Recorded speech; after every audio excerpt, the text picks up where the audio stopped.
E aí, conectado, Razão Social tá de férias? Não, tá de férias nada. A gente hoje vai apresentar um pequeno trecho de um dos programas que fizeram pauta aqui no Razão Social ao longo da primeira temporada 2019.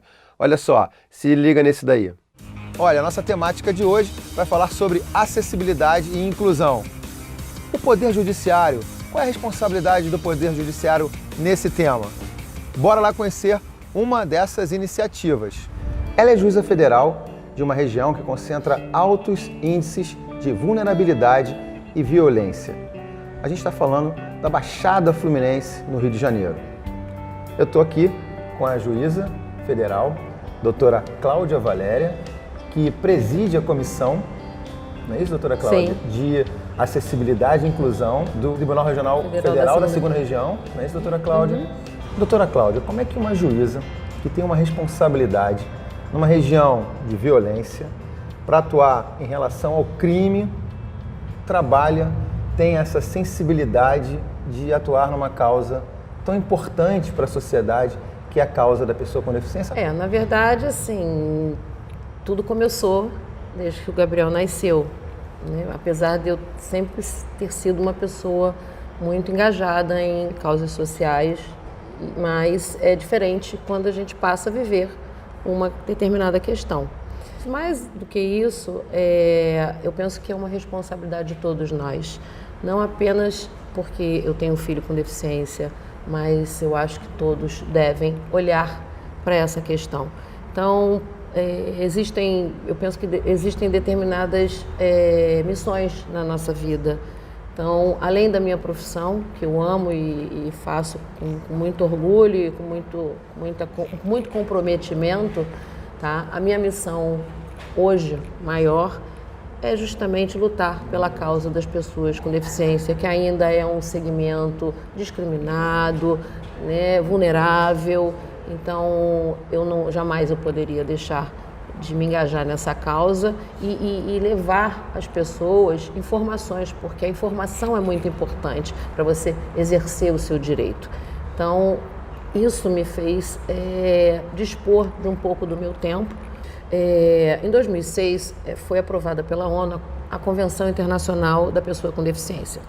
Essa convenção, ela foi subscrita, o Brasil ele é signatário, e em 2009 o Brasil ratificou essa convenção e, curiosamente, né, foi a única convenção que foi aprovada em 2009, foi ratificada pelo Brasil em 2009, que tem status constitucional, ou seja, ela vale tanto, esse decreto ele vale tanto quanto a Constituição Federal. Em razão desse decreto, surgiu a Lei 13.146 de 2015, que todos conhecem como Estatuto da Pessoa com Deficiência, né, comumente chamado. Em razão dessa lei, o Conselho Nacional de Justiça baixou uma resolução, que é a Resolução 230, determinando que todos os tribunais do Brasil, não só os tribunais federais, mas os tribunais estaduais, os superiores, enfim, todos os tribunais fizessem a sua adequação. É uma resolução que tem várias determinações e uma delas é a criação de uma comissão. Essa comissão, ela tem o dever, né, e a responsabilidade de averiguar, né, como a justiça está atuando em termos de acessibilidade e de inclusão. Para a justiça. Para os usuários da justiça em geral, seja servidor, magistrado, terceirizado, advogado, parte, jurisdicionados, né? Então, assim, o público em geral, todo e qualquer usuário da justiça. Então, essa, basicamente, é a função da comissão. Bacana. Muito comum as pessoas falam assim, mas para que eu vou ter um computador, alguma coisa, um programa, por exemplo, que atenda um cego na audiência, um deficiente visual, se aqui nós não temos esse tipo de usuário? E aí eu sempre respondo, o pensamento está errado. Nós temos que ter. Se terá usuário ou não, não é. E é o que eu digo, qualquer um pode se tornar um deficiente, até temporariamente.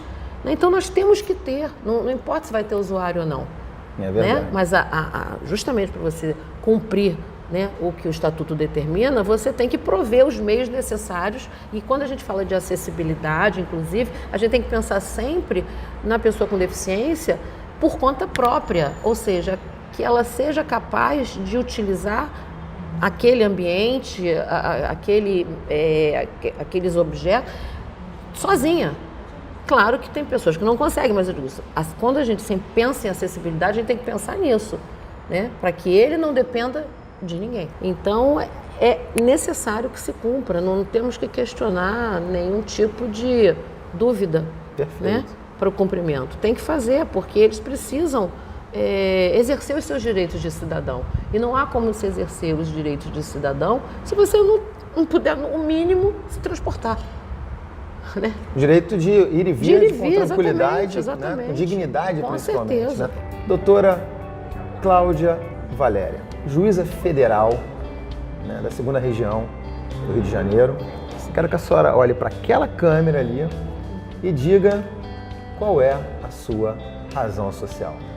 Bom, a minha razão social, moral, todo tipo de razão é ele, é o meu filho, né? Mas também razão dele, ele sendo essa razão maior, é justamente mostrar às pessoas um pouco que elas precisam ter respeito por qualquer pessoa. Não importa se você gosta, se você não gosta, mas você tem que respeitar incondicionalmente, seja ele deficiente, seja ele de outra raça, de outra cor, de outro gênero. O que falta à humanidade é o respeito. Então a minha razão social maior, sendo o Gabriel, dela decorrem outras razões, que é justamente levar as pessoas à importância de você ter respeito pelo outro. Eu acho que sem respeito a gente não consegue absolutamente nada. E é o que falta à humanidade. Perfeito, doutora Cláudia. Olha, muito obrigado. Obrigada, parabéns Cadu, aí obrigada. pelo trabalho lá à frente da comissão. Muito obrigada. Carinho especial, né, para esse garotão Gabriel. Sucesso nessa trajetória. Muito obrigada. Bom? E aí, curtiu esse resumo? Pois é, vem muito mais por aí, porque a gente já está preparando a temporada 2020, a 2ª temporada do Razão Social, e você ajuda a gente a multiplicar as boas ideias. É o Razão Social, conectando ideias com você.